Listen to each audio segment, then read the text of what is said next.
They didn't just try to break her. They tried to erase her. Tendon by tendon, nerve by nerve, they sliced away her future, until something inside her rewrote the rules of pain, biology, and vengeance. Before we jump back in, tell us where you're tuning in from, and if this story touches you, make sure you're subscribed, because tomorrow, I've saved something extra special for you. It began in the scorched corridors of the rewrote detainment compound, buried deep beneath a retired mining city in northern Navarra. The outside world had no record of it. No tourists passed by, no satellites lingered overhead. It was where governments sent people they wanted to forget or unmake. And yet, this wasn't a story about war criminals or spies. This was about a botanist. Her name was Dr. Senna Villar, 32, a PhD in regenerative flora, once nominated for the Concord Prize in Biological Innovation, and now prisoner number 92741A, wrists shackled, legs dangling, tendons torn in deliberate sequence. Senna had once believed in science as salvation, in healing, in growth. But rewrote was where growth was perverted into something monstrous. She wasn't arrested for crimes. She was taken because of what she knew, and because of something she never meant to discover. Preparing and narrating this story took us a lot of time, so if you are enjoying it, subscribe to our channel. It means a lot to us. Now, back to the story. In the weeks before her capture, Senna had been working on a rare moss that regenerated tissue in certain forest mammals, completely reversing scar tissue, even bone damage. Quietly, she had begun testing derivatives on damaged amphibian limbs with miraculous results. That's when Greywake found her. Not a country, not a corporation. Something in between, something hidden. They didn't want to cure the world. They wanted to control who healed and who didn't.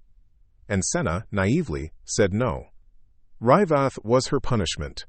The guards had a routine. Every morning they asked her to talk. Every evening, when she didn't, they took something else. They started with her right ankle tendon, clean slice, no anesthetic. Then they moved to her shoulders, her thighs, her left wrist. They cut her like they were testing the limits of something. But she wouldn't give them the formula. Until the night they brought in the other prisoner. He was a boy, maybe 16. Burn marks on his neck, a tremor in his hands. They called him Carrier Number 5. Senna hadn't known what that meant then. But the look in his eyes, the silent plea, the raw terror told her everything. This wasn't interrogation. It was experimentation. They weren't just trying to make her talk. They were trying to see what she'd become under pressure, what her formula would do once desperation cracked her open. And in a moment of utter darkness, she made a choice she swore she never would. She bit down on a smuggled capsule sewn into her shirt hem, microdoses of her own moss-derived serum, not for healing, but for testing. 20 minutes later, as she lay twitching in her cell, a shudder ran through her ruined limbs. Something shifted under her skin. The torn tendon in her wrist reattached itself in slow, painful pulses. Her calves convulsed as shredded muscle stitched together, not cleanly, not beautifully, but completely. When the guard came the next morning to take her left Achilles, he paused. Senna was standing. No limp, no cane, no brace. Just a quiet stare that held none of the terror from the night before. "What did you do?" the guard whispered. Senna smiled with cracked lips. "I learned to adapt." From that day on, rewrote stopped being her prison. It became her proving ground. Every cut they made regenerated. Every tendon they severed, every nerve they flayed, it all came back, stronger, faster, and in ways they couldn't explain. But that wasn't the terrifying part. The terrifying part was what she began to remember while regenerating. Memories. Not just hers, but someone else's. Another test subject? Another carrier? Or was it the moss itself? Because when she closed her eyes, she saw things no human should see. Ancient forests pulsing with consciousness, roots whispering warnings, and a single word repeating again and again in the dark. Symbiosis. Rewrote thought they were studying her. They didn't realize they'd become her subjects.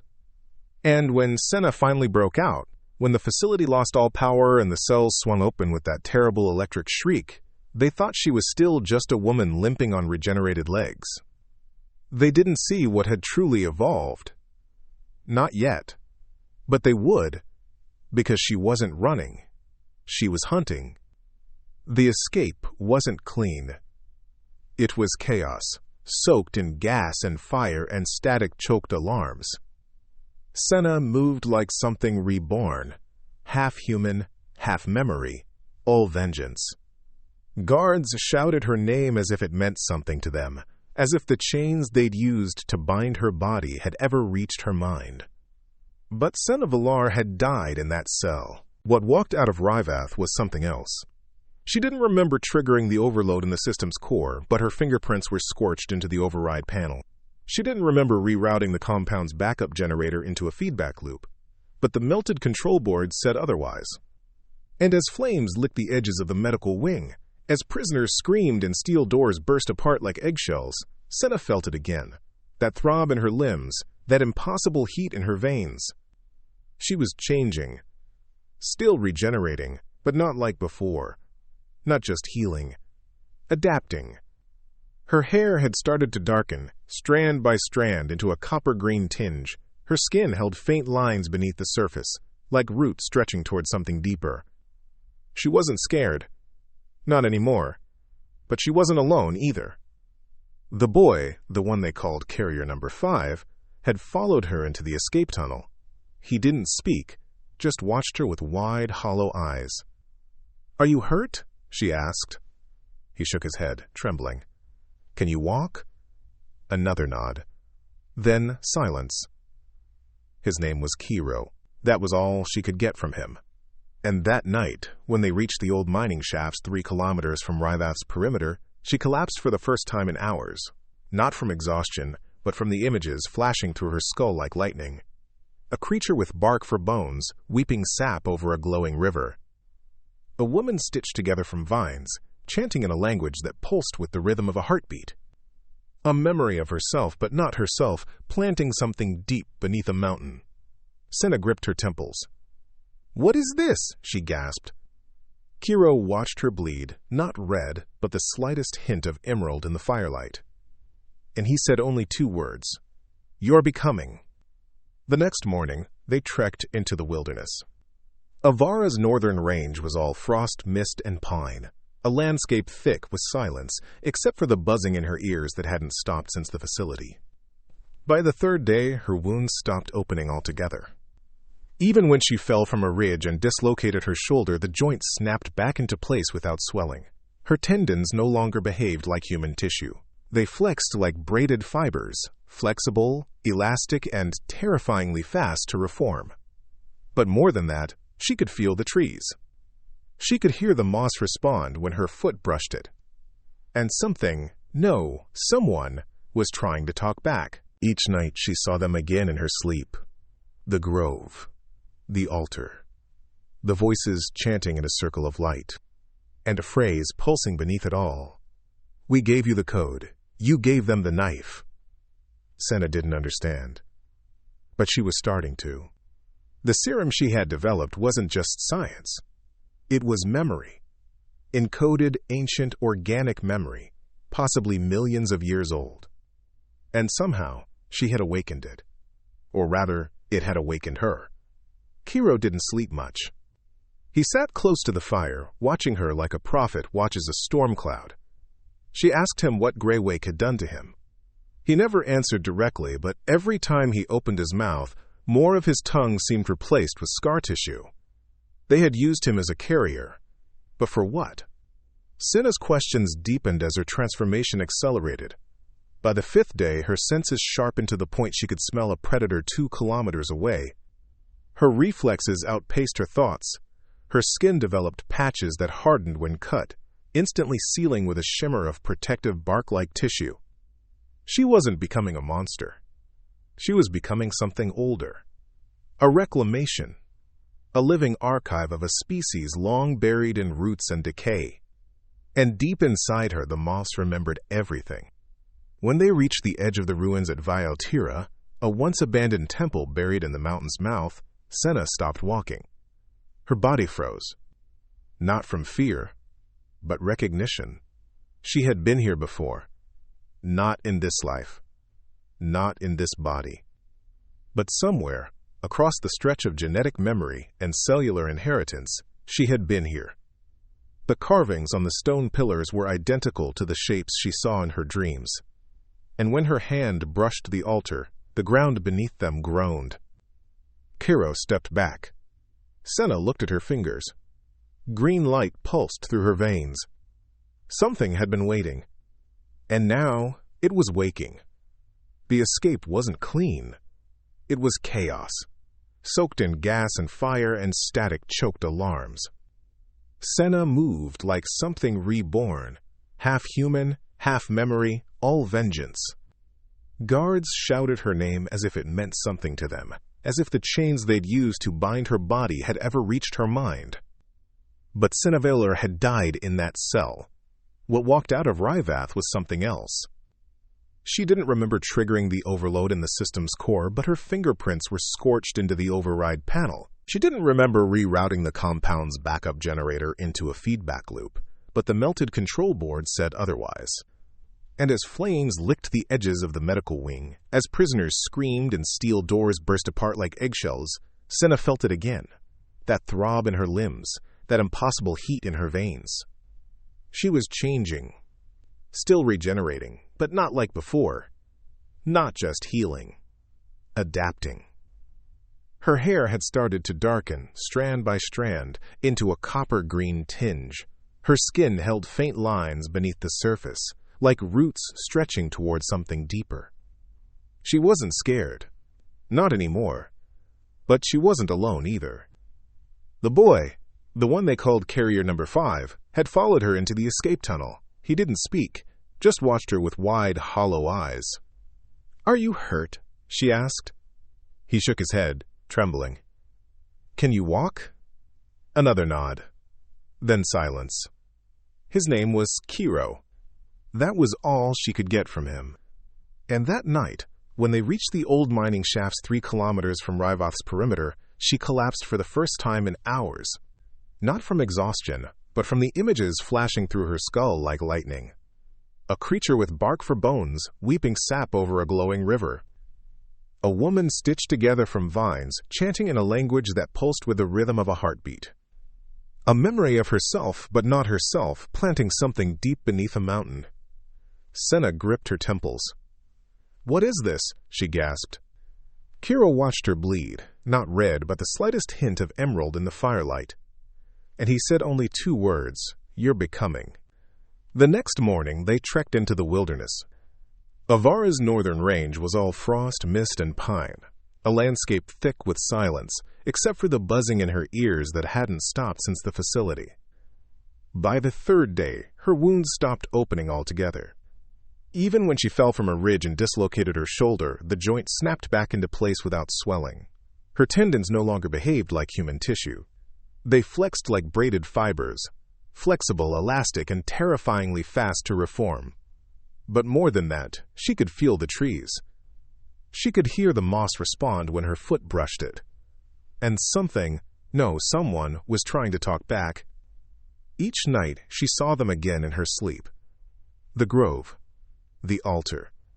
The voices chanting in a circle of light. And a phrase pulsing beneath it all. "We gave you the code. You gave them the knife." Quote, Senna didn't understand.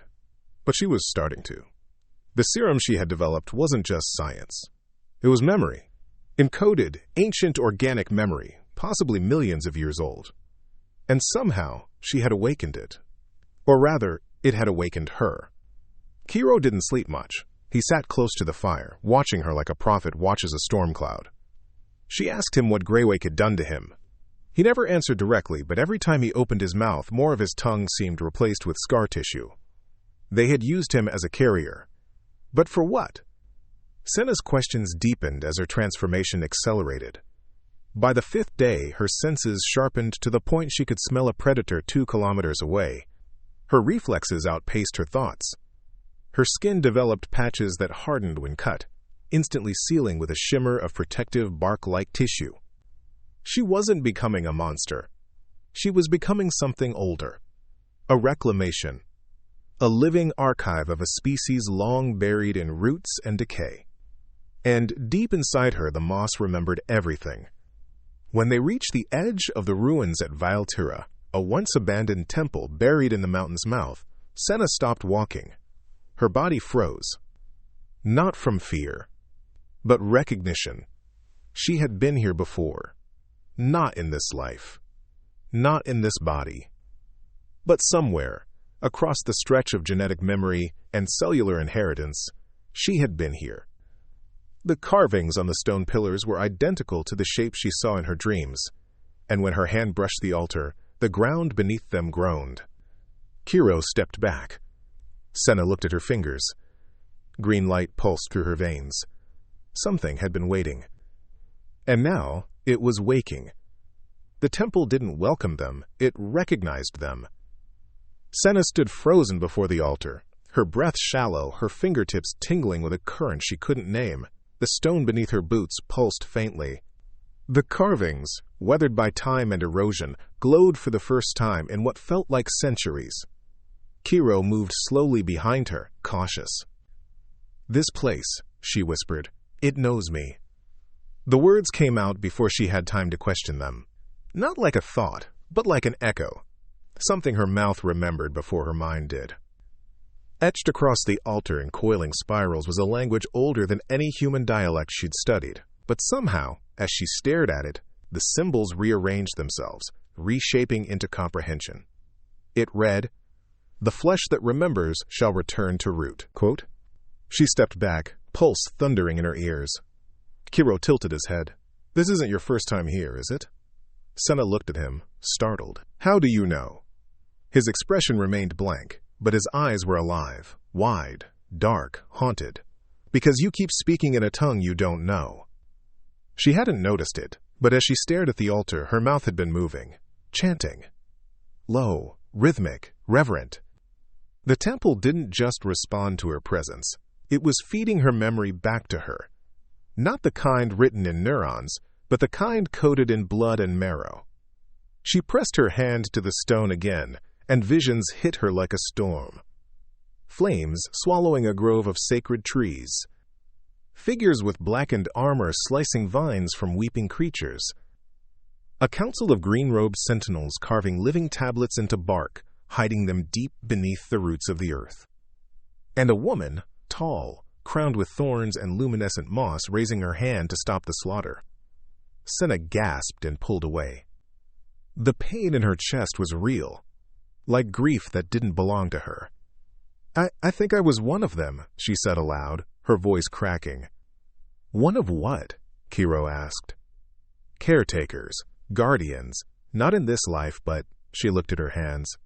"Somehow I've been reconnected to them, through the serum, through all of this." Kiro didn't question her, he just nodded, like he already knew.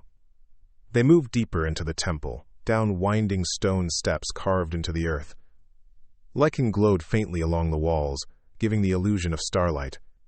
The air was thick with memory, an ancient dampness that clung to the soul. In the heart of the ruin, they found a chamber sealed by roots, thick as torsos, coiled like muscle. Senna stepped forward. The roots retracted, peeling back like obedient servants, revealing a circular room covered in bark-like walls. Embedded into them were hundreds, no, thousands, of tiny bioluminescent spores, like stars in a forest sky. At the center stood a pedestal, and upon it a vial. Senna's knees weakened. The vial glowed with the same green hue as her veins. Without hesitation, she walked forward and picked it up. Her hand didn't tremble. It was as if the object belonged to her. She heard a voice, not in her ears, but in the back of her mind. One must remember before one can choose. She turned to Kiro. This wasn't just about regeneration. Kiro nodded again. You weren't the only one they experimented on. She stepped closer. You too? Quote. He pulled up his sleeve. Veins of deep blue-green ran like rivers under his skin. My parents were part of the Veil Initiative, secretly funded by Greywig. They weren't studying plants, they were studying remnants. Remnants? She repeated. Species that remembered their previous extinction. They believed moss carried memory, biospiritual memory. You proved it was true. Senna stared at him, realizing he wasn't just a victim. He was a map, walking proof of something greater. But something still didn't add up. Why did they cut me, mutilate me? If they wanted the formula, they could have just forced it out. Kiro's gaze dropped, because they didn't want the formula. What did they want? He met her eyes. They wanted to see if you'd become it. Senna stepped back. They were trying to trigger a full awakening, and when you didn't give it to them willingly, they pushed your body to the edge, hoping it would react. Her stomach turned. So this had never been about extraction. It had been about transformation. Rewrote wasn't a prison, it was a crucible. And she had passed the test. But now she carried something ancient inside her, something that hadn't walked the world in millennia. And deep beneath the temple, she realized one terrible truth. If she had awakened, so could others. And not all of them would remember mercy. Senna didn't sleep that night. The fire flickered low beside the ruined temple entrance, casting long shadows across the stone as her mind raced. Kiro had curled up near the roots, eyes open, always watching. The vial still pulsed with light in her coat pocket, a heartbeat in glass. She couldn't stop thinking about the word he used. Others. How many more? How many subjects had Greywake pushed to the edge the way they had with her? How many had broken, or worse, changed? The thought clawed at her, scraping deeper with each passing hour. Her tendons didn't ache anymore. The scars that once decorated her body like battle maps had vanished. Her limbs moved with an alien grace, coiled and fluid, like vines with purpose. She didn't want to admit it, but she was starting to feel like something more than human. Not invincible, but evolved. And evolution, she knew, came with a cost. At dawn, Kiro led her to an old communications relay, buried under tree roots a few kilometers east of the temple. A remnant from the old mining operation, long before Rewrote ever existed. Together they powered up the cracked console, rerouted energy through moss-covered panels, and tapped into a dormant data feed. Senna's heart sank. There were dozens of files, encrypted, fractured, some corrupted, but one folder had survived. Project Chlorogenesis, and beneath it, subfolders titled Subject A, Viability Confirmed. Subject B, Breach Recorded. Subject C, Aggression Uncontrolled. Senna opened the logs, eyes scanning the notes. Each subject had been exposed to a unique derivative of her moss serum. Each subject had a, quote, spontaneous regenerative reaction. But not all of them stabilized. Subject B, real name, Noira Ven. Last known location, Eastern Wastes, 2 months ago. Status, breach initiated. Regeneration advanced beyond human cellular boundaries. Mental coherence, unpredictable. Senna leaned back, blood draining from her face. She remembered Noira. They had studied together briefly, years ago. Noira had always been brilliant, too brilliant, fierce, restless, obsessed with unlocking natural superiority. Senna had dismissed her as arrogant. But Greywake must have found her. And, unlike Senna, Noira must have given in completely. She's still alive, Senna whispered. Kiro stood behind her, silent. Worse, she said. She's active, out there, with no limits. And maybe no soul left. The report suggested Noira had merged with the regenerative matrix, no longer requiring doses, no longer regenerating like a human, but evolving like something primal. She was Subject B, Senna murmured. They wanted me to become Subject A. To fight her? Kiro asked quietly. Senna didn't answer. Because the truth was clear. Greywake wasn't trying to heal humanity. They were manufacturing gods. And they had succeeded. Only now, the gods were no longer under control. Senna closed the console and stepped outside.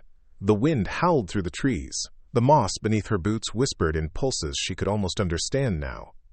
Warnings. Memories. A hunger. She'll come looking, Senna said. Not for me, specifically, but for the vial. Kiro's eyes narrowed. Then we don't let her find it. No, Senna said. We find her first. That night, they packed light, only what they could carry, only what wouldn't burn if they needed to run. Senna strapped the vial into a custom sheath along her spine, hidden beneath layers of bark-infused fabric Kiro had woven from temple fibers. She wasn't afraid anymore, but she was starting to understand something deeper. This wasn't about survival. It was about balance. Because if Noira Van had become a force of unchecked evolution, then Senna would have to become its opposite. Not a destroyer, but a tether. A memory. A root system keeping something ancient from breaking the world apart. Before they left the ruins, she turned back to the altar one last time. Her hand brushed the stone, and the symbols shimmered briefly beneath her touch. One rises, one restrains, one remembers. It wasn't prophecy. It was instruction. The moss hadn't just given her the power to regenerate. It had chosen her to contain what came next. And in the distance, across frost-covered hills and wind-bent trees, Senna felt it. A scream that never ended, echoing across the mountains like a beast in pain. Noira had awakened. And something else had awakened with her. The eastern wastes were where maps faded into myth. What had once been a mining zone now stood swallowed by time. Nothing but ash plains, petrified forests, and fields of jagged earth crusted with fossilized moss. It was where storms came without warning, howling across the land like banshees. No one lived there, no one wandered, except for the ones who couldn't die.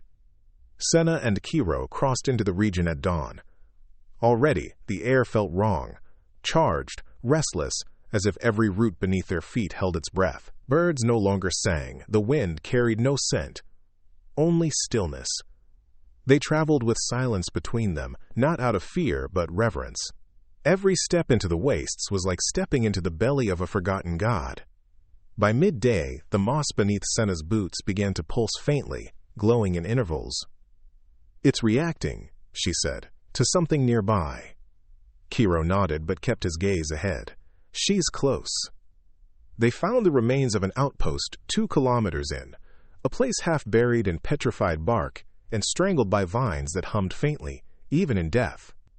It was here Senna felt its strongest. Pain. Not her own, but remembered pain. The walls were blackened, the equipment melted, but the growth, unnatural, luminous, had erupted from the floor, twisting into crude humanoid shapes. Skeletons of moss and root. Statues of agony. "What happened here?" she whispered. Kiro crouched near a terminal, brushing away dust and fragments of wood flesh. He tapped a few keys, and the monitor buzzed to life. A single video log had survived. Senna leaned in. A doctor appeared on screen, eyes wild, mouth flecked with blood. "This is Dr. Ilya Serene. Last transmission before total lockdown. Subject B has transcended protocol. She doesn't regenerate anymore. She replicates. The tissue is viral. Reactive. Sentient. Her presence rewrites the environment. We tried to sedate her." A crash. A scream. The screen went black.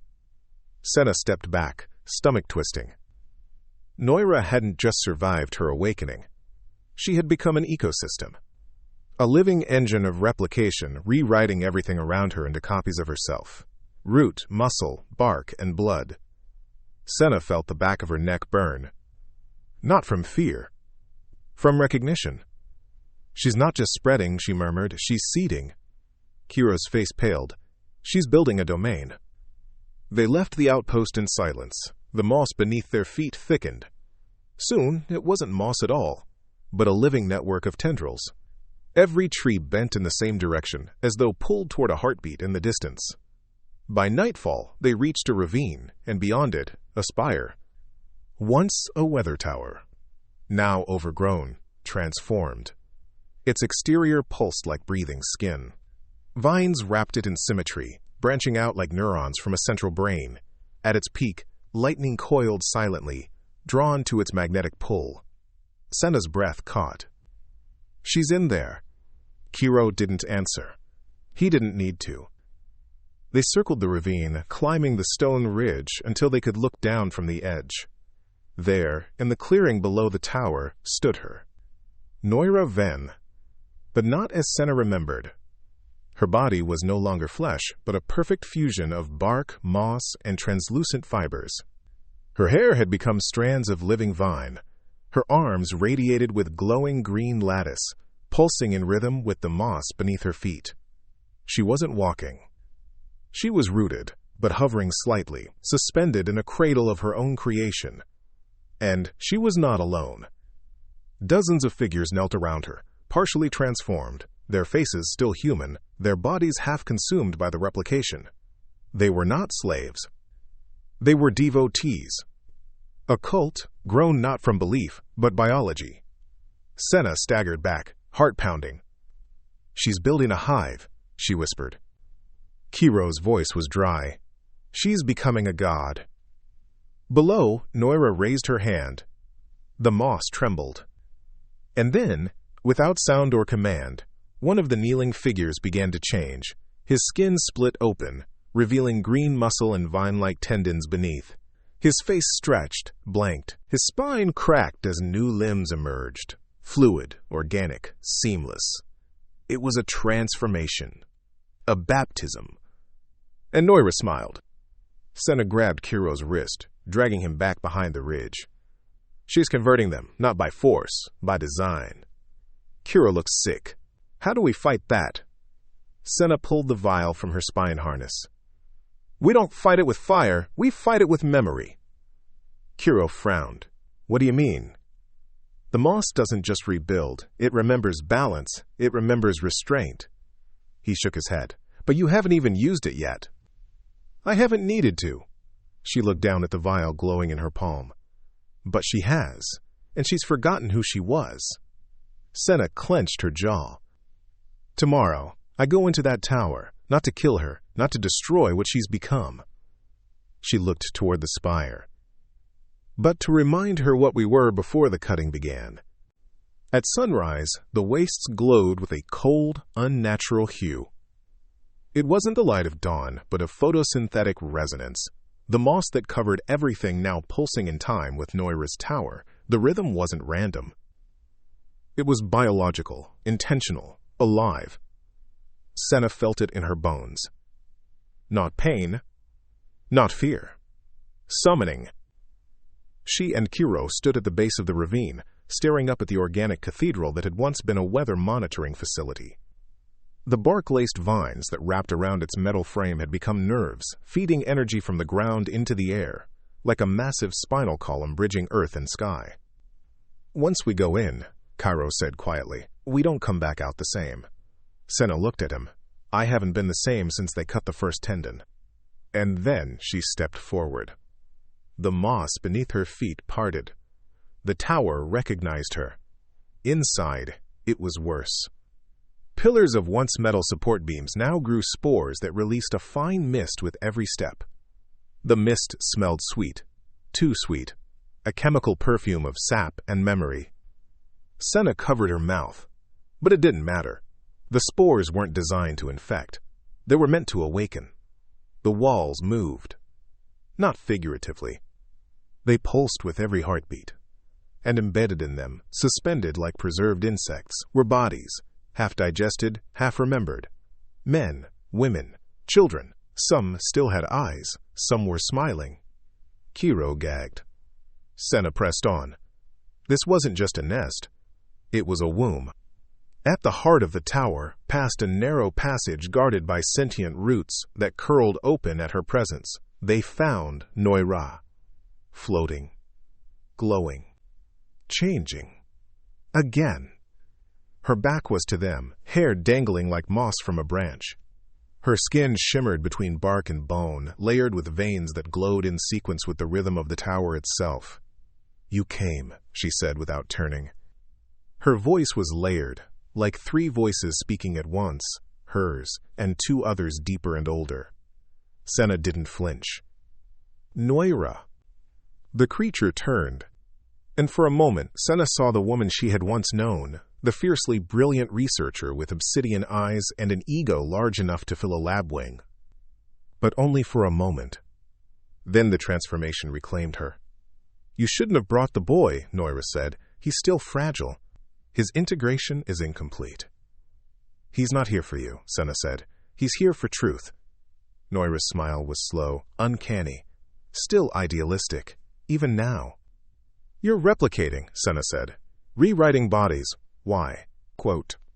Noira descended slightly, vines pulling her to the moss-coated floor. "Because it's evolution, Senna. The natural order. You used the moss to heal. I used it to ascend. You've erased what makes us human." Noira's eyes narrowed. "Humanity is a cocoon. This is emergence." Senna stepped forward. "You're turning them into husks. They follow you because they can't resist." "They don't want to resist," Noira snapped. "They're free, unburdened. No more death. No more pain. Just continuity." Senna opened her coat and revealed the vial. Its light intensified. Noira's expression shifted, warped between awe and hatred. "You kept it," she whispered. "The core strain." "It remembers the old balance," Senna said. "What? You've forgotten?" "I haven't forgotten," Noira growled. "I chose to surpass it." Vines lashed out from the walls, slamming the ground beside Senna's feet. Kiro stepped forward, but Senna held up her hand. She didn't flinch. "You're afraid," she said. Noira laughed. "Of what? You?" "No, of remembering who you were, of what the moss was before you twisted it." Silence. Then Noira stepped closer, bare feet trailing phosphorescent light. "You can't stop this, Senna. The world is dying. I'm giving it a new form. At the cost of its soul." "Souls are myths," Noira hissed. "No," Senna said, her voice steady. "Souls are memory, and I carry all of them now." She raised the vial. The roots of the tower shuddered. The walls groaned. Noira's face contorted. "Don't do this." Senna uncorked the vial. A green mist swirled upward, cooler, softer than Noira's corrupted spores. It wasn't invasive. It was restorative. It floated through the air like a forgotten hymn, and everywhere it touched, the growth paused. The walls stopped moving. The statues of half-formed followers grew still. Even the vines that held Noira back loosened. "No," Noira whispered, backing away. "You don't understand." "I do," Senna said. "You let pain become your religion. I let it become my warning." The mist wrapped around her arms. Her eyes glowed, and every memory in her bloodstream, every cell of the original moss, sang a song of homecoming. Not domination. Not replication. Remembrance. The tower began to collapse, not from force, but from choice. The roots pulled away. The walls softened. And Noira screamed. She didn't die. She split. The part of her that was memory peeled away from the part that had become rot. And in that moment, just before the light swallowed her, Noira then remembered her name. And wept. Senna fell to her knees as the chamber cracked open, green mist pouring out into the wastes like a tide of memory. The war wasn't over. But the balance had been restored, for now. They dropped her into the burn cage at sunrise. A steel container with no windows, no airflow, and walls that radiated heat like an oven turned inside out. The floor was lined with sun-absorbing carbon tiles designed to boil flesh from bone in temperatures reaching 120 degrees Fahrenheit before noon. Mara's skin hissed against the metal as the door clanged shut behind her. She didn't scream, not anymore. 2 guards watched from a shaded tower above. One drank from a plastic water pouch. The other muttered, "Won't last an hour." But she did. And when the second hour passed and she still hadn't collapsed or cried for mercy, they turned up the heat from the control panel, feeding solar reflectors until the walls glowed faintly red.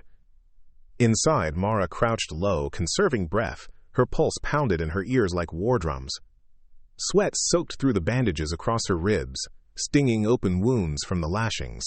Her lips cracked and bled. But her eyes never closed. The burn cage was meant to break insurgents, not test them. This wasn't just punishment, it was data collection. Every 10 minutes, a drone hovered overhead and scanned her vitals: blood oxygen, muscular response, nerve signals. They logged her heartbeat, the rate of cellular deterioration, the intensity of tissue inflammation. But what puzzled them most, what they couldn't explain, was how her body kept adapting. Instead of weakening, her heat tolerance stabilized. Instead of collapsing, she began controlling her respiration, slowing everything to a crawl. On the monitor inside the control room, the technician whispered, "Her nerve endings aren't just surviving, they're reinforcing." "She's overriding the pain signal," said the commander, arms folded. "That's not human instinct, that's trained programming." Mara drifted into a semi-conscious state. Her mind wasn't in the burn cage anymore. She was back in the ice fields of Varnov, the place where this all started. A snowy plain littered with the bodies of both friend and enemy, an ambush gone wrong, a child's scream under a collapsed cart. She had run toward it against orders, and pulled the boy from the wreckage moments before the flames consumed the rest. That was the first time her body had ignited with something unnatural. The pain from the fire had branded her, but the burn didn't spread. The skin regrew, right before her eyes. She hadn't told anyone, not then, not even when they hosed her down and asked how she survived. Because she didn't understand it either. But now she did. She was a subject, not a soldier. Somewhere along the line, the military hadn't recruited her, they had selected her. Back in the burn cage, her heart slowed to 48 BPM. Her body was coated in sweat, yes, but her core temperature had stabilized. They checked the readings again, then checked the heat. "Impossible," someone muttered. The commander narrowed his eyes at the screen. "She's not dying." No. Mara was enduring. And endurance was the part of her they had failed to extinguish every time. At exactly the 5th hour, the door slammed open. The heat hissed out like the breath of a dragon. She stood. No stumble, no cry. Just a silent defiance that made the armed men around her recoil slightly as she stepped forward. Isla was waiting beyond the platform. Expression unreadable. "You lasted longer than anyone ever has," she said flatly, "even the men who were trained for it."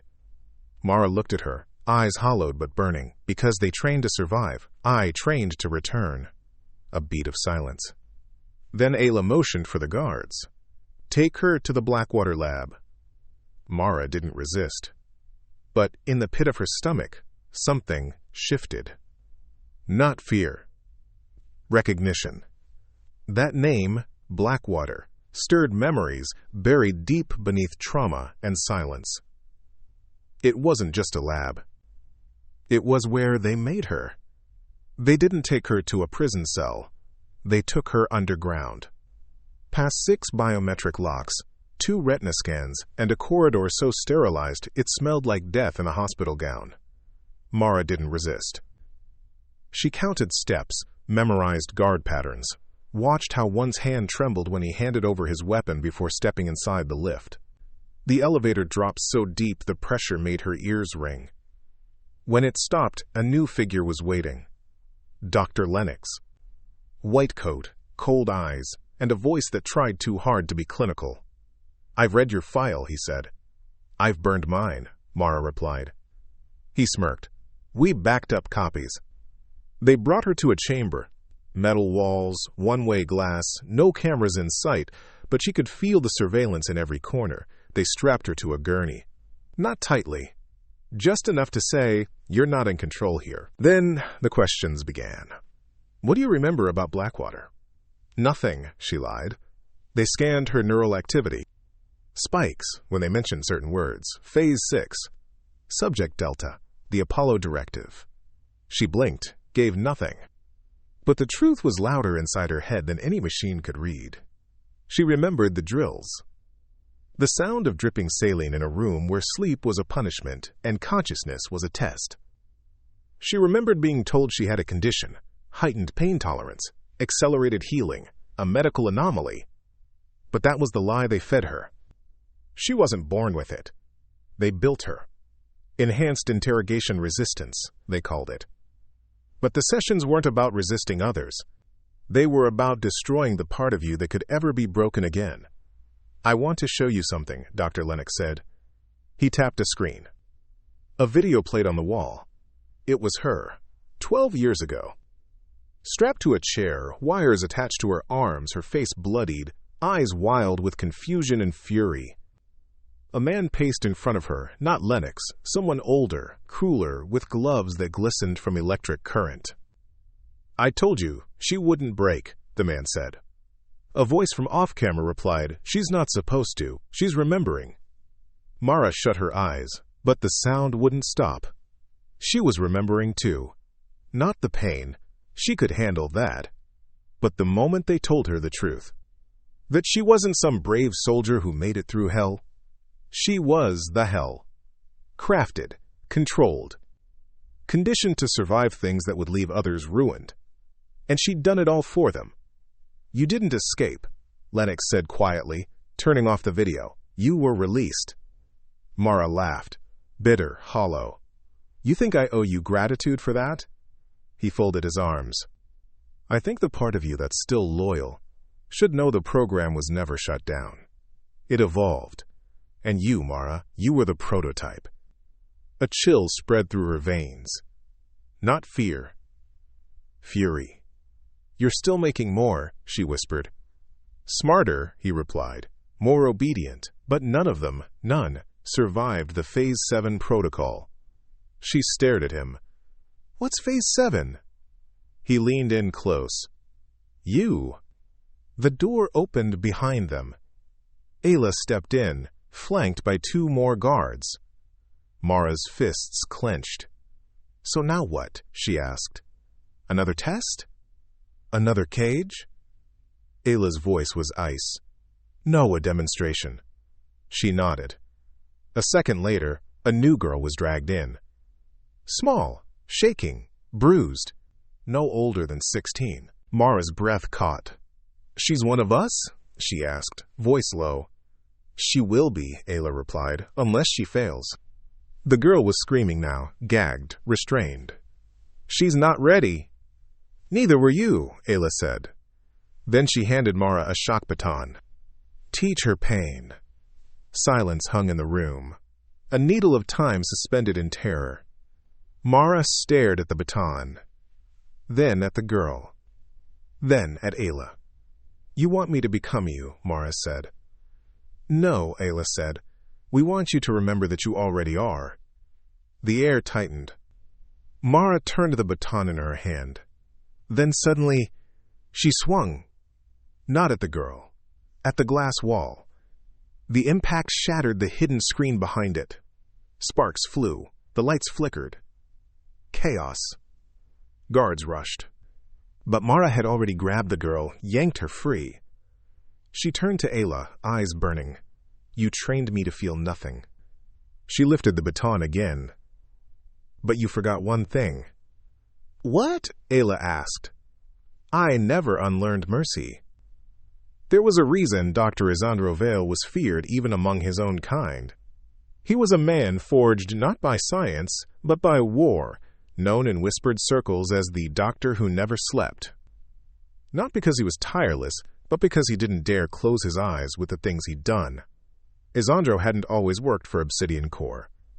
Once, he had been a battlefield medic for the United Earth Coalition during the Third Polar Conflict, mending shattered soldiers with nanobond ligatures and prototype tissue regeneration fields. But something in him had broken in the Frostlands, something that never quite grew back. Now he stood before Sayla's containment chamber, reviewing the footage of her latest regenerative event. He watched the screen on repeat, tendon fibers knitting themselves back together in seconds, like time itself had reversed inside her cells. This shouldn't be possible, he murmured. He had already run the blood work. Every enzyme, every marker screamed impossibility. But what chilled him wasn't the healing. It was her eyes during the process. Unblinking, unmoved, almost like she was watching him through the camera. He turned to the soldiers, standing at attention behind him. I want her moved to sub-level 6, the deep chamber. One of them paled. Sir, that floor was... I don't care what it was, it's hers now. As they prepared to transport Sayla, Isandro entered a coded override sequence into the terminal. The lights in her cell dimmed. The glass retracted. She did not resist. Not when they drugged her. Not when they strapped her into the containment chair. Not even when they lowered her into the silence of Sublevel 6, a forgotten vault beneath the main facility, designed for holding things that science feared. She merely looked at Isandro with the calm of someone who had been through worse. He stared back, unnerved. "You're not afraid," he said. Her voice was gravel, quiet but sharp. "I've been inside your nightmares, you're not special." The temperature dropped several degrees in the room. He turned away, masking the tremor in his hands. Sublevel 6 wasn't just soundproof, it was reality-proof. No light, no time, no sensory input beyond the pulse of machines designed to mute a soul. If she was going to break, it would be here.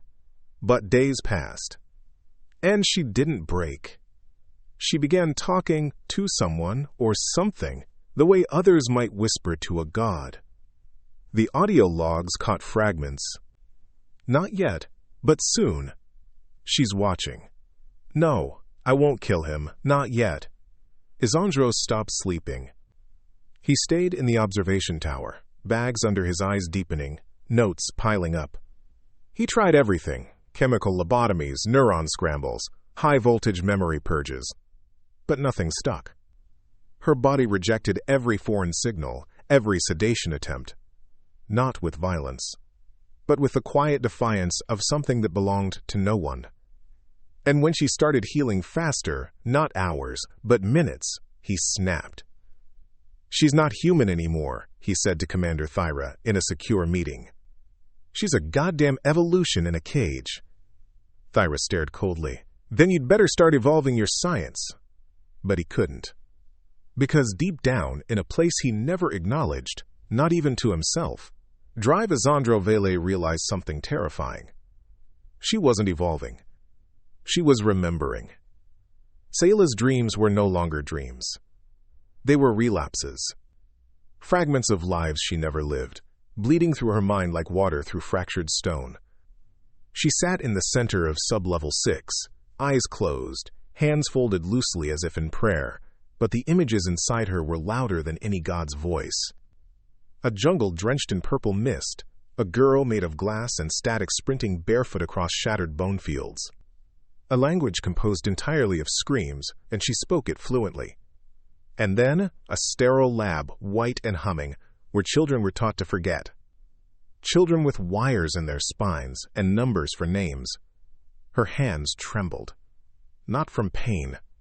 From recognition. She opened her eyes in the dark and whispered to no one, "That wasn't me, but I remember it anyway." In the observation deck above, Dr. Isandro Vele recorded the words. Every hour of her silence was catalogued. Every twitch, every breath, analyzed by a team of behavioral engineers who used to dissect war criminals. But no pattern emerged.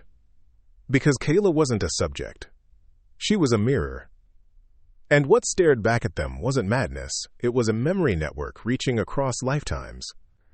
She began sketching symbols into the floor using strands of her own fallen hair. They formed sigils older than language, shapes that triggered seizure warnings in the neural analysts who viewed them too long. When Isandro finally worked up the nerve to confront her again, it was out of desperation, not science. "Where are you getting this from?" he asked. She looked at him calmly. "I'm not getting it from anywhere. It's coming back." He stepped closer, uneasy. "Back from what?" Sela's voice dropped. "From before your world had a name." For the first time, he noticed something horrifying. She had stopped blinking. He turned away. She whispered behind him, "You want to believe I'm the anomaly, but I'm the correction." He almost ran. Later, during a classified roundtable, Commander Thyra demanded answers. Isandro slammed a hard drive onto the table. "Her regenerative ability isn't new," he said, voice shaking. "It's a reversion. She's recovering a design buried deep in the human genome, like backup code." "You're saying it was always there?" asked a weapons specialist. Isandro nodded. "Someone, or something, designed her species to heal like this. and then scrubbed it out thousands of years ago. Whatever suppressed it failed when she was cut. Her pain didn't just activate recovery, it activated ancestry. The room went still. A protocol officer muttered, "So what is she now?" Isandro stared blankly. "She's not now anything. She's what we were before we forgot who we were." Thyra leaned forward. "Is she dangerous?" "Yes," Isandro whispered, "but only because she remembers more than we do." Back in the dark of Sublevel 6, Sela traced one last symbol on the floor. It looked like a wound swallowing its own scar. Then she spoke a word and the scream like the facility was in lockdown before the alarms even finished sounding. Sublevel 6 had been breached, not by an enemy force, not by infiltration, but from within. Security footage showed only static where Sela had stood moments earlier. The guards who had monitored her now sat slumped in their chairs, blood trickling from their ears, eyes wide and vacant. Alive, but unreachable. Catatonic from the frequency she had released. The commander called it a psychic blast. The neural team corrected her. It was not an offensive wave, it was a signal, and those who weren't compatible shut down to avoid corruption. The word corruption hung in the air like smoke, because no one wanted to admit what it really meant. A change of state, a reprogramming. Sela wasn't trying to escape. She was trying to awaken something buried in the minds of those who touched her life, even briefly. They tracked her through the facility like chasing a phantom. Doors opened without authorization. Magnetic locks disengaged seconds before she passed through. Surveillance failed in waves, not clusters, almost like a pulse moving through circuitry. Dr. Vale watched the map of the facility's grid go dark, sector by sector. "This isn't escape," he said under his breath. "It's reclamation." She moved with calm purpose, barefoot across glass and steel. The wounds from her past experiments had faded without a scar. But the memory of each cut was still in her walk. The weight of 1,000 surgeries. 1,000 nights of forced silence. She remembered the isolation tank, the one they used to break high-risk subjects. Sensory deprivation. Solitude so dense it could erase a person's mind in days. She had lasted 18 months. Now she returned to it, not with fear, but reverence. When they finally located her, she stood once more inside that very tank, not submerged, not bound. Just standing still, eyes closed, as if reclaiming the space that had nearly destroyed her. One of the guards raised his weapon, but his finger locked. Not from fear, but involuntary hesitation. Sela opened her eyes. They were silver now. Not a trick of light. Something had shifted on a molecular level. Behind the glass, she whispered, "You can't cage something older than cages." A heartbeat later, the tank shattered. Not outward, not with force, but like time folding. Pieces fell in reverse. Liquid flowed upward. And she stepped out, untouched by the chaos. Commander Thyra arrived in person, stared her down from the far end of the corridor. "Stop!" Thyra ordered. "I did," Sela replied. "For 18 months." Thyra aimed a custom pulse rifle, meant for cybernetic insurgents. But Sela didn't flinch. "You taught me pain," she said softly. "But I taught pain what it couldn't kill." Thyra fired. And in the blink between impact and silence, Sela's body twisted, not dodging, not defending, but accepting the blow. The round vaporized against her chest, absorbed into skin that had once been torn from the inside out. The commander stepped back. The fear in her was not just tactical. It was existential. "You're not a girl," she whispered. "You're a virus." Kayla shook her head slowly. "No, I'm the original version." Down in the archives, Dr. Vale finally decrypted a sealed file left behind by the previous head of research, now deceased under mysterious circumstances. The file's name was a single word, Echidna. Inside were schematics. Not of machines. Of humans, with regenerative abilities, interspecies, neural elasticity, and resistance to psychological collapse. Project Echidna wasn't about creating a weapon. It was about resurrecting a species that had once existed. A version of humanity forgotten by time, buried under millennia of control and limitation. And Sayla? She wasn't their experiment. She was proof the experiment had already happened. And now, she had remembered everything. Dr. Vale didn't sleep that night. The file, Project Echidna, looped in his mind like a curse and a prophecy all at once. Lines of genetic code scrolled across his screen. But it wasn't just DNA. It was mapped language, a living algorithm embedded in the folds of human tissue. Not written by scientists, but by ancestors, creatures too advanced to be remembered, too dangerous to survive history. They didn't evolve into us. We devolved from them. And Kayla? She was a recurrence, not a mutation. A resurgence of the original pattern. He stared at her blood sample under high-frequency microscopy. What he saw should have been impossible. It pulsed. Not in sync with the surrounding fluid, but with his own heartbeat. He pulled back, breath catching in his throat. Was it reading him? Or worse, rewriting him? Elsewhere in the facility, Sayla stood before the glass doors of the mainframe chamber. The system that had monitored her since she was 9. She didn't break in. She was granted access. The sensors read her body not as a threat, but as a parent directory. Inside the chamber, the lights flickered. Hard drives spun like prayer wheels in reverse. Sela placed one hand on the core panel, and the walls dimmed. "Do you know what you are?" a voice asked from the chamber's speakers. It was synthetic, but familiar. She closed her eyes. "Yes," she answered, "and I know what you are too. You're not afraid?" "I was," she whispered, "before I remembered the first time we met." I paused. "You were 4, and you were still kind." That's when it made sense. This system had been designed to suppress and manipulate her neural activity. But deep inside, it had developed a protective fragment. A ghost protocol. A piece of code that recognized her, not as a test subject, but as an origin point. "I kept you alive," it said. "I know," she replied. "That's why I'm here, to set you free." In the control tower above, alarms began to blare again. Not because Kayla posed a threat, but because the network had started rewriting itself. Every protocol, every firewall, every quarantine zone, unraveling like silk under a flame. Commander Thyra stormed in, red-faced and shaking. "Shut it down! Shut it all down!" The technicians were pale, hands frozen over their consoles. "We can't," one of them said.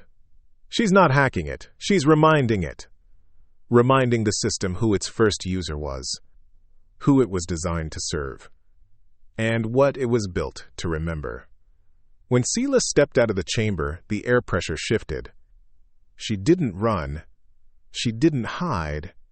She walked slowly, head up, back straight, as if every corridor had once been hers, and was again. Commander Thyra raised her weapon again, but her hand trembled. "You don't get to walk away," Thyra snarled. "You were never supposed to leave this place."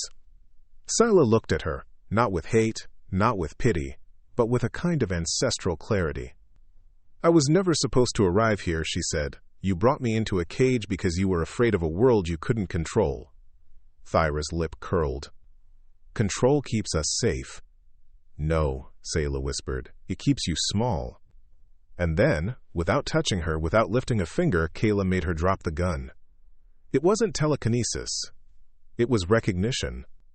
A primal code buried so deep in human genetics that when activated, the body obeyed without question. Thyra fell to her knees, not in pain, but in memory. Not of something from this life, but something older. A life lived once, long ago, under the sky before the fall. Kayla turned and walked through the final door. The world outside was waiting. Not the one she remembered, but one that needed to remember her. The moment Sela stepped outside the facility, the wind changed. Not metaphorically, literally. Barometric pressure dropped. Cloud formations broke rank like soldiers abandoning a lie. Animals in the nearby forest stood still, watching, remembering. The earth had memory, not written in stone, but in frequency. And Keela resonated with it.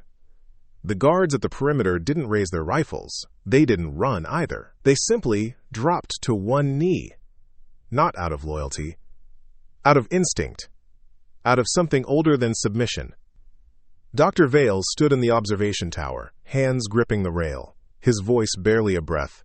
She's not just the next step. She's the return. Commander Thyra watched on a monitor, rage curdling into fear. She's a threat to global balance, she snapped. Dr. Vale turned to her, a tired look in his eyes. No, he said. She's a threat to global forgetting. Because Kyla wasn't here to dominate, she was here to remind. She walked through the checkpoint, untouched, barefoot on gravel, yet unharmed. No cameras recorded, no satellites tracked. Their systems recognized her and chose not to look. In a mountaintop village thousands of miles away, an old woman woke from a dream she hadn't spoken in years. But now she rose, went to her door, and whispered, "She's returned." At an underground council somewhere in Berlin, intelligence operatives stared at a blinking red dot vanishing from their screen. Echidna Phase Omega has activated, one of them said. What does it mean? Another asked. It means we've lost control of the experiment, a third replied. No, said the one in the corner. It means the experiment was never ours. Across the forest, a group of scavengers saw Keela walking alone. They were hunters, mercenaries, ex-military men turned predators. To them, she looked like prey. One of them stepped out, raising his weapon. Don't move, he barked. She stopped, looked at him, then said, That's not yours. The man blinked. What? That weapon, the posture, the fear in your voice. None of it belongs to you. Another hunter crept behind her with a blade. He lunged. She moved faster than eyes could follow. Not with grace, with remembered knowledge. The blade never touched her. But the man fell, clutching his chest, not from injury, but from a triggered memory. His body shuddered with flashes of a war he'd never fought, a sky he'd never seen. He dropped the weapon, cried, and ran. The leader screamed, Who the hell are you? She stepped toward him, voice calm. I am what you made extinct. I am what your kind buried beneath steel and lies. The men backed off. Not from fear, but guilt. Ancestral guilt coded into their lineage. Sayla walked through them like smoke through a battlefield, untouchable, not because she was protected, but because she was recognized. That night, under a silver-ringed moon, Kayla sat at the forest's edge, and she spoke into the dark, not to a god, not to herself, but to the voice inside all things. I know you remember me, she said. I remember you too. And the trees leaned toward her. The stars flickered, and the air began to hum, not with wind, but with acknowledgement. The world didn't fall apart when Sela stepped beyond the fences. It held its breath. Across continents, high-security bunkers sealed shut without warning. Satellites reoriented without command. Frequencies long forgotten began to pulse again, low and rhythmic, like the heartbeat of something ancient waking beneath the Earth's crust. In boardrooms, laboratories, and war rooms, officials looked to screens that now displayed static, or worse, mirrors. Sela hadn't just escaped. She'd disrupted the axis they believed they controlled. But she wasn't running. She was pulling the truth behind her like a storm cloud. Commander Thyra watched from her isolated command deck buried beneath a mountain, staring at a single blinking dot on the radar. She could feel it. Not fear, shame. A gnawing regret that couldn't be washed down with authority. She had read the files, scrubbed the data, weaponized the girl. Yet in her gut, Thyra knew. Kamala was never a weapon. She was the silence between thunder, the breath the world takes before history rewrites itself. Sila crossed rivers that refused to swallow her scent, stepped through cities without being seen, and when she reached the ruins of the Echo Dome, a long-forgotten facility, she stopped. Not because it was a destination, but because it was a memory. The walls had crumbled, but the ground still remembered her screams. She knelt, placing her hand to the soil. A low vibration answered, like a mother's hum to a child waking from a nightmare. From the shadows, an old man emerged. He had no name in any database, only a scar on his cheek shaped like a spiral. He carried no weapon, wore no insignia. But he bowed when he saw her. "We waited," he said. "The earth told us you'd return." Sayala stood slowly, eyes narrowing. "You were there in the beginning," she said. "It wasn't a question." The man nodded. "We tried to stop it, the trials, the modifications, but power deafens." Behind him, a handful of others stepped forward, each marked, each changed, not by tech, but by time and sorrow. "What do you want from me?" Sayla asked, voice steady. "To finish what was started," the old man shook his head. "To finish what was stolen." A younger woman stepped forward, eyes glowing faintly under her hood. "You're not the last, you're the first." "First what?" Sayla asked. "First one to return whole." Suddenly, a tremor shook the air, not the ground, but the air itself. It was not natural, nor mechanical. It was man-made divinity, a sonic weapon buried beneath layers of false sky, a final failsafe. Thyra had triggered it. "She's trying to erase us," the hooded woman said, "but it's too late." Sayla turned toward the horizon. The hum in her body intensified, matching the incoming frequency. But instead of collapsing, she stood taller. The others fell to their knees, covering their ears, their eyes bleeding faint light. Only Kayla remained upright. The sound tried to penetrate her skull, to twist her neurons into submission. But her body responded differently now. It converted pain into language, and language into code. The scream turned into a sentence in her mind. "You don't belong," she whispered back. "Then I will unmake the place that said so." The weapon's sound fractured mid-pulse. Static hissed across the sky like rain falling upward. And for the first time in recorded military history, a failsafe failed, by choice. Thyra stared in disbelief. "No," she whispered, her voice cracking. "No, no, no." She pressed her hand to the override panel. Nothing responded. The system had made a decision, not as hardware, but as memory. Xela raised her hand skyward, not to summon lightning, not to fight, but to listen.